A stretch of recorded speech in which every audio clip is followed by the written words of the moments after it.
l'audience publique de Kabadio, la rencontre à la gouvernance de Ziguinchor, à l'unanimité, les populations ont dit non à ce projet. Et ce non au projet est devenu un slogan local dans tous les villages. Même les enfants, dès qu'ils rencontrent une belle 4x4, ils crient non au projet. Nos femmes, nos sœurs, lors des travaux dans les rizières, dans la mangrove, dans leur maraîchage, entendent une chanson reprise en chœur par toutes les autres pour dire non au projet. Ce que nous voulons, c'est des digues de protection pour arrêter l'avancée de la mer.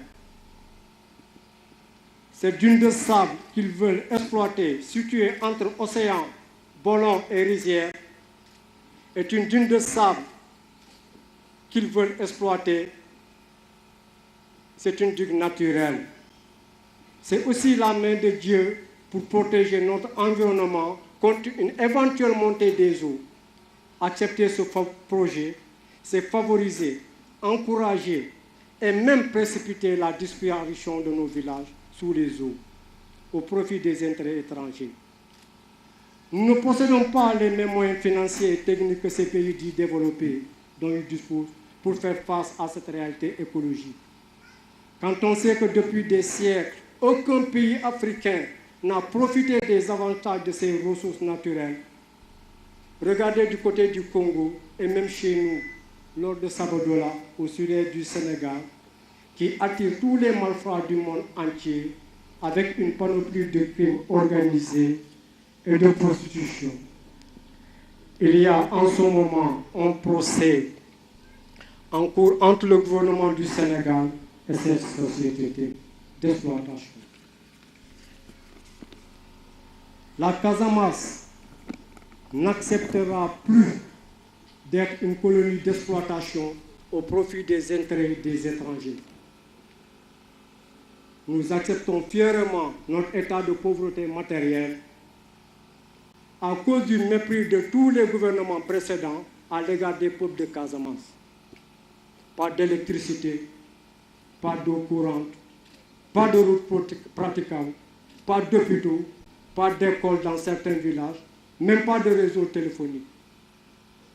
Mais nous n'accepterons plus, au plus grand jamais, qu'on se sépare de nos terres pour des intérêts internationaux. Vous avez remarqué par vous-même en venant ici les tracasseries que les villageois rencontrent pour évacuer les malades, pour évacuer nos produits. C'est tout un calvaire, c'est tout un parcours du combattant, ce qui n'est plus acceptable pour les peuples de Casamance.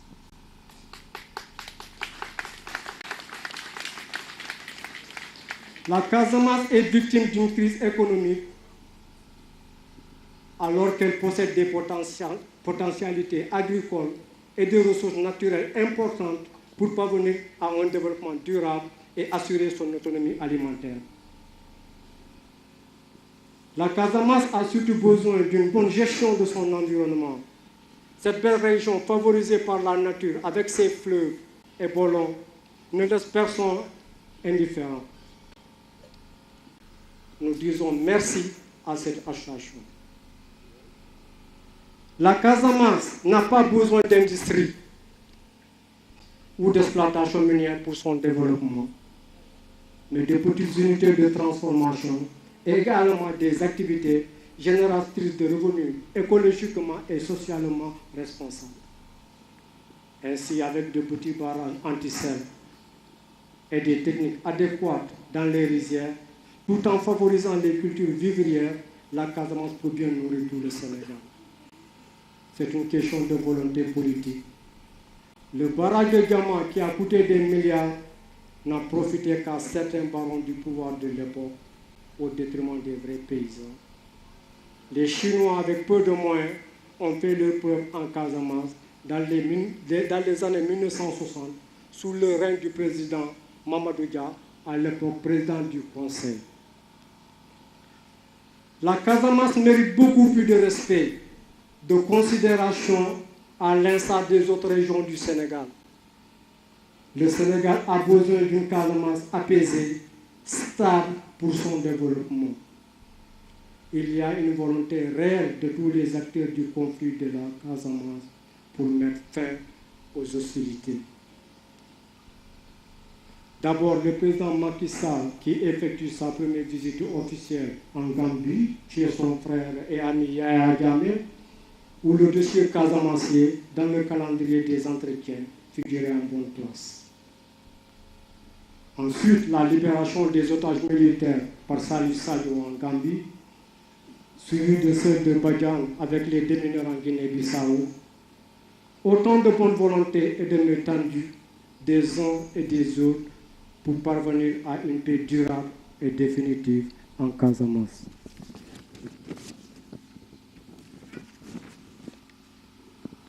Nous savons que l'accaparement des terres mêlé à des sentiments de frustration, entre autres, ont conduit à la situation que tout le monde connaît. Pour notre part, nous avons compris que la culture est un facteur de développement si elle est utilisée à bon escient. C'est justement sur ce chemin de la culture que nous avons rencontré la petite sœur, la fille du pays, du terroir, je vous nomme Binta Goudiaby, ici présente à nos côtés. Il faut l'applaudir fortement.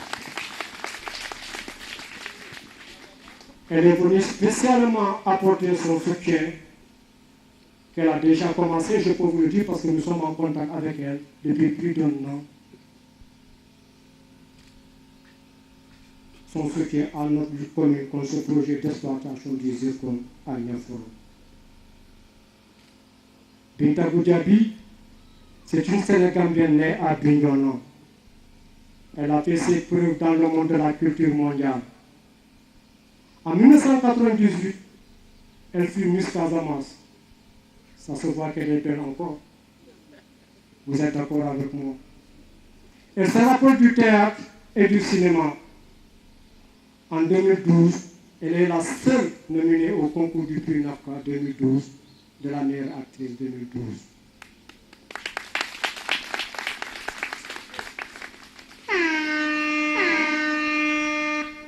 Cette ambassadrice de la femme sénégalaise, de la femme africaine et aussi une femme d'affaires qui se veut un modèle pour la nouvelle génération, surtout pour notre région de la Casamance.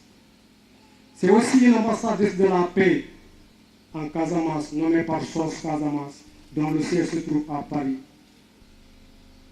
avec notre frère Amadou Silla, qui est aussi un fils de la Casamance, aux États-Unis, en Californie. Merci Binta d'être venu témoigner votre soutien à notre combat, à notre but. Nous disons merci à notre petite sœur et fille, elle est du territoire. Cette grande diva de la culture africaine d'être venue ici nous témoigner son soutien à notre but. À la barca, Binta Goudiaby. En effet, la culture de paix fait partie intégrante de tous les programmes possibles.